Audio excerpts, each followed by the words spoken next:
Om Sai Ram. This is Craig Shastri. I'm standing here across the parking lot from the Shirdi Sai Baba Temple and in front of the Sri Venkateswara Temple, which is under construction. Because it's a construction site, it's not prudent for people to walk around the site. Still, many people want to see the progress, so please excuse the quality of our video here. It's being made on an Apple iPad, and we'll just tell you a little bit about what's going on, and we want to especially thank all those who've given so generously to make this temple possible.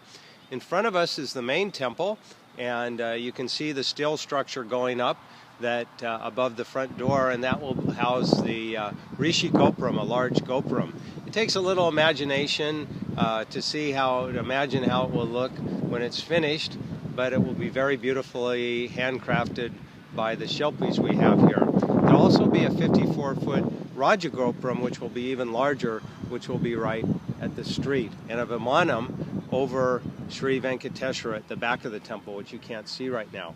To the right of the temple, we see what's called the cart barn. That will house the chariot and also restrooms. And around the whole building, there will be a wonderful 8-foot tall wall, which will protect the energy inside the temple. And again, you just need a little imagination, and then the whole thing will appear before your eyes. Right now we're walking towards the temple, and we're going to walk inside the temple.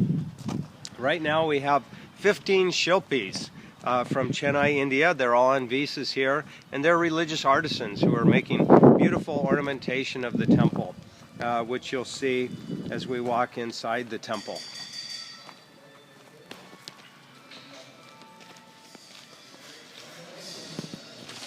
The first shrine we encounter to the left as we walk in will be for Durga Devi. And Durga will be in white marble, beautifully mounted on a lion in the traditional North Indian style, and will be very beautiful. You can see some of the Shilpis working here, and at the top of the shrine you can see some of the beautiful artwork that they've already installed. To the right of Durga will be the Hanuman shrine, and Hanuman, there you can see all the way at the top, we can see there are a number of workers. Hanuman, unlike the other deities, will not be in a shrine, he'll be in a mandap.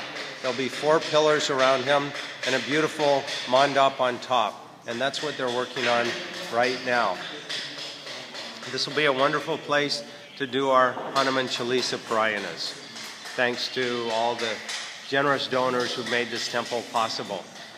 To the right of Hanuman, we have the Padmavati shrine. Padmavati, also sometimes called Lakshmi or Shri, will sit on a lotus inside the shrine.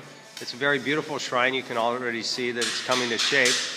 And on the sides, on each side of the 3 main shrines inside the temple, there will be what are called kostam idols. So there'll be, with each of the main shrines, 3 more idols, which are different forms, in this case of Lakshmi or the Divine Mother, such as Saraswati. And so there'll be enough idols here that will keep our priests very busy every day, just taking care of the different deities. You can see the beautiful artwork that's done around the kostam idol there. It makes it very beautiful. Now if we back up, we can see that between Padmavati and the other shrine, Lord Shiva, there's a big empty space. Now, question is, did the Shilpis forget to build a shrine? No, there's actually a shrine coming. It's been constructed and carved from solid granite in India, in Chennai, and it's on a ship right now. Many of the pieces, the first pieces are coming, and we'll have a special team of Shilpis construct the Sri Venkateswara shrine. Studying the Shastras, what one finds is that the merit of building a stone shrine is many, many times greater than building a brick shrine. And of course we couldn't afford to put stone everywhere, but for Sri Venkateswara we have a beautiful stone shrine that's coming. Next to Lord Venkateswara will be Lord Shiva, and Lord Shiva will be in a special form of a Shiva Lingam with 999 smaller Shiva Lingams carved in the side. Again, you can see some of the beautiful artwork on top that the Shilpis have created, and we can only look forward to seeing more as time goes on. We're having special sculptors come from India to finish these shrines off. Next to Shiva, of course, is the Padmavati shrine. The Parvati shrine, and that will have a small Meru right in front at the feet of Parvati. It'll be very beautiful. Next to that shrine, we can see the Ram Parivar shrine, which will house Ram, Lakshmana, Sita, and Hanuman. And the neat thing about this shrine is that it sits directly across from Hanuman. So, if we look on the other side of the hall, we'll see that Hanuman, the big 9-foot granite Hanuman, will be looking right at his Lord, right at Ram. And there'll be just a tremendous feeling in this temple of devotion and love. Next to the Ram shrine, we have the Radha Krishna shrine. And both Ram Parivar, Durga, and Radha Krishna will all be carved from solid white marble, beautiful marble. They're already finished in Jaipur. We're not showing them to you yet, but they're very beautiful. And the North Indians tend to like the marble more, the South Indians the granite, so we're putting in a little something for everyone. And then the final surprise in the temple is actually in the northeast corner in the temple.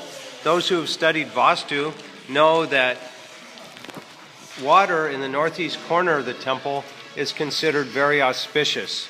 So, in the northeast corner of the temple, we're constructing a pond. And with Swami Vishwamji's blessing, who we consulted on the temple, we're putting a Meru, which is a three-dimensional Sri chakra, inside the pond. And the pond will have a continuous fountain flowing over the Meru. There'll be a beautiful tinkle of water as you come into the temple. And we'll also, inside the temple itself, we'll continuously be playing the mantra Om Namo Narayanaya. And over the Meru, we'll be playing Sri Sukta and Rudra Namakam continuously with a directional mic.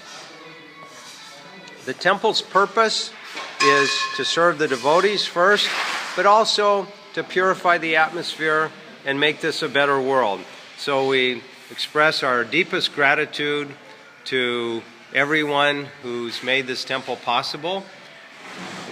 Right now, it's a rough cut diamond, but in the end, I think it will be a beautiful, finished, polished diamond that will make everyone very happy. Om Sai Ram.